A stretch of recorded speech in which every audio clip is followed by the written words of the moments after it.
Listen, hear me out, friends. Here in the U.S., when you look at the different camps of smartphones, there's most of us that use iPhones in iOS camp, and then there's the Android camp. And if you're a tech enthusiast like myself, you look on YouTube, there's people that are reviewing phones from like Oppo, there's the Zen phone, there's um, OnePlus, there's all kinds of different Android phones out in the market. Like if you look at it, like the US is one of the most popular places for the iOS ecosystem. Everywhere else in the world is primarily Android.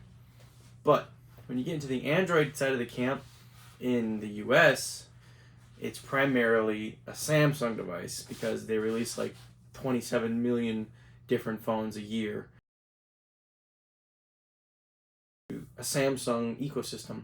The point I'm trying to make is that if you see somebody with a Pixel in their pocket, you know, you just know they're in the know. They're the kind of tech nerds that will customize the crap out of everything. They're the ones that they're the ones I want to talk to because I just want to know, hey, what's your thought on this? What do you like?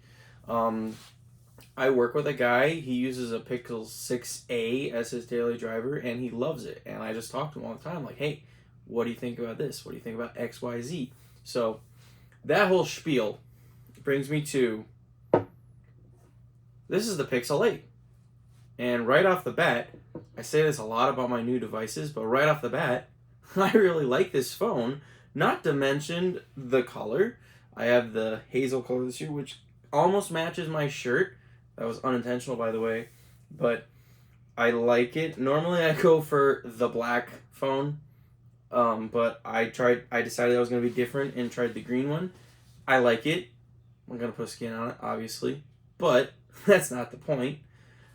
But, so first off, I love the color. And overall, the feel in the hand, I like it a lot.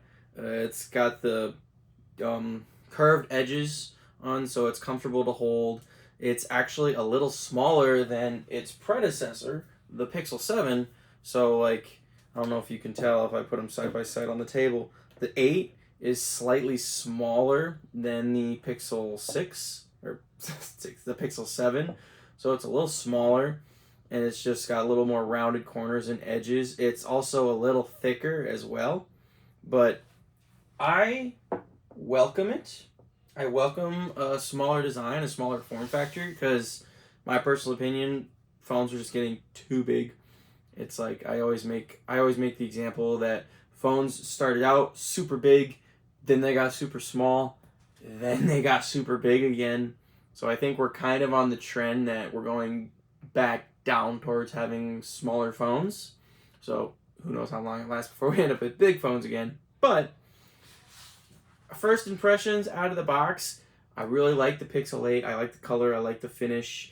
The back is the typical glossy Gorilla Glass Victus back on it with the polished aluminum rails. I like all that. Screen is cool. 120 hertz on the regular Pixel 8 this year, as opposed to on the previous one it was a 90 hertz refresh rate, which I think that's awesome. We're kind of in an age that it's kind of, I don't know, it's kind of silly to have 60 hertz smartphones in 2023.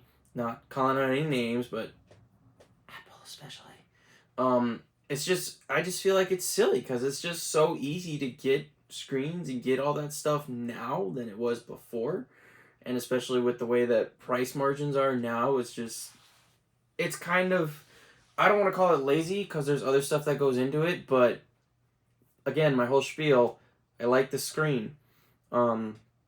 Overall, what I'm looking forward to testing out on the phone, cameras, 100% cameras. Pixel, again, it's just, if you are a Pixel fan, then you're into taking photos, you're into good cameras, you're into playing with settings, all that stuff.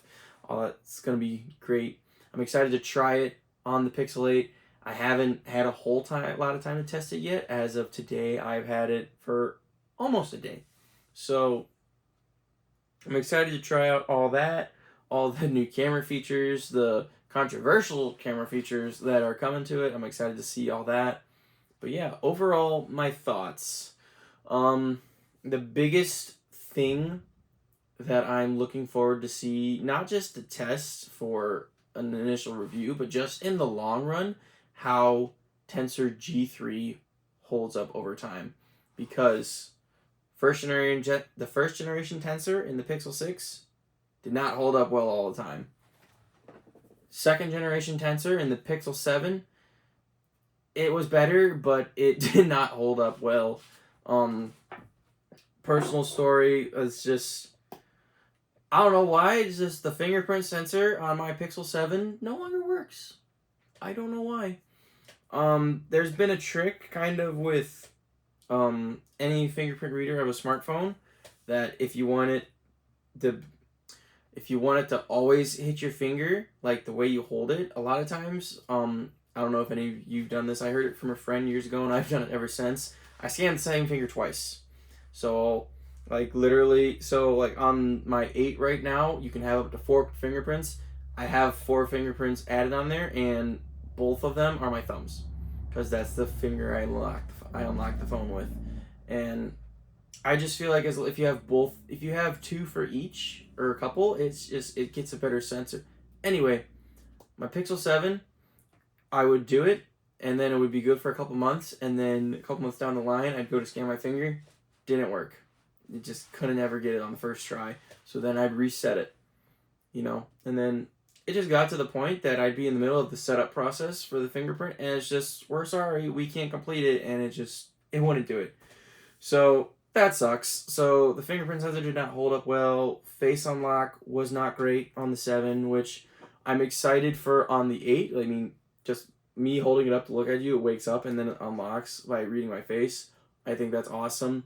Google says that it's a little safer now because they're adding like banking features and wallet to be able to scan with your face because it has secure face scanning now. I think that's going to be cool. I'm excited to see how well the face holds up. But yeah, that's my first impressions of this. I hate to sound like new tech syndrome or like buyers or just like trying to sound too optimistic, but I really appreciate Pixel for what it is, that it's the phone for the nerds. And I mean, I feel like a lot of phones now are trying to be more like that. And Android is super customizable even on Samsung phones. I mean, we have Samsung phones that fold in half. Even on the iPhones this year, it's always about cameras, and they're adding more features, and I think that's awesome. But it's just the Pixel phone this one is for the nerds. This is for the person that wants to get in there deep into the nitty-gritty of settings and customization and all that, and just do whatever. And that is what this phone is. So I'm super excited for that. And yeah, it's just, ultimately, I'm just, within the day that I've had it, I'm impressed with what I have seen, and I'm super excited to see what else is out there. But yeah, that is my first impressions of the new Google Pixel 8. And it's just this is going to be part of an ongoing debate that I guess I'm kind of having with myself. Oddly enough, little secret, I thought that my iPhone video would do a little better just because of it being the new iPhone, but a lot of you really liked I don't know necessarily if you all liked it or if it just started a lot of conversation on the Pixel 7, whether it's worth going for the regular or the Pro model. So I'm excited just to kind of see what that experience is like with the next generation of them. Granted, I'm not going to go buy an 8 Pro, so it might be skewed a little.